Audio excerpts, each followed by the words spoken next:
Mirë, këto ishin momentet kryesore të fjalimit të Ramës, ndërkohë regjia e ke edhe atë video në momentin kur Rama bashkë me Vjosa Osmanin, presidenten e Kosovës, ka një takim të shkurtër me Donald Trump. Është ky momenti këtu, pra në fund të ceremonisë së bordit të paqes, duket që bisedojnë diçka njëri me tjetrin, duken krejt normal, të lirshëm, të natyrshëm, pa ato konspiracionet që kemi dëgjuar ne gjatë kësaj kohe.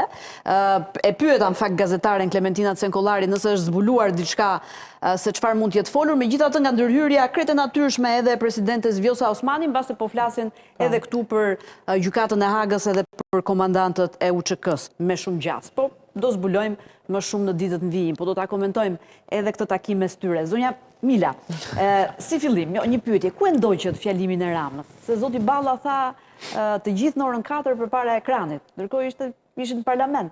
Ku e ndoqët? Unë konkretisht madje isha në foltore. Fiks në atë moment kisha fjalën time në lidhje me projektligjin për shërbimin e jashtëm. Nuk e kam ndjekur live në momentin, patjetër që disa prej kolegëve e ndoqën edhe nëpërmjet telefonit, pash edhe kolegët e opozitës po e ndiqnin gjithashtu. Kështu që s'kishte pse të ndodhte ndryshe në fakt, ishte një ngjarje e madhe. Unë në fjalën e kryeministrit mund të veçoj shumë çka, por në fakt sidomos hyrjen ku ai bëri pjesë dhe opozitën. Do të pyesja në fakt për këtë. Dha një mesazh uniteti kombëtar, ishte një mesazh shumë i mirë dhe në fakt një diferencim në diskurs me çfarë ndodh nga krau tjetër. Në fakt ky është paradoksi, sepse Rama tha që ishim në harmoni të plot bashkë me partinë tjetër, pra të dyja partitë dhe votuam unanimisht këtë nisë, po ndërkohë ju në parlament therreni njëri me tjetrin atje. Ne nuk patëm në fakt debate në lidhje me a duhet ta pranonim zyrtarisht dhe a duhet ta votonim zyrtarisht përfaqësimin e kryeministrit Rama si pjesë të bordit paqes, ai sa debati ishte vetëm për emrin e kryeministrit në vendimin që ne morëm. Pra, opozita kërkonte që mos ishte unanimisht emri i kryeministrit i vendosur në vendim, por të ishte vetëm kryeministri i Shqipërisë. Ndërkohë që ftesa ishte nominale me emër mbi emër, ndaj ne vendosëm që emri dhe mbiemri i kryeministrit duhet ishin pjesë e vendimarrjes në Parlamentin shqiptar. Megjithatë, ajo shkoi me votat plota nga të gjitha krahet politike dhe mua më pëlqeu që kryeministri Rama e përshëndeti duke dhënë edhe një mesazh uniteti kombëtar siç e shpreha.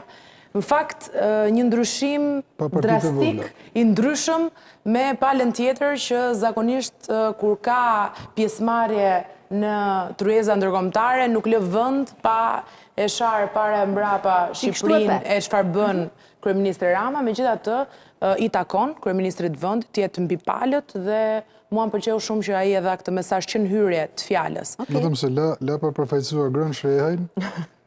Se nga që përmendi një parti thua, po mirë, pra këto janë dy partitë kryesore të parlamentit. Jo, raportojnë në Amerikë dhe dy parti ka Shqipëria. Kështu thaj, dy parti thë.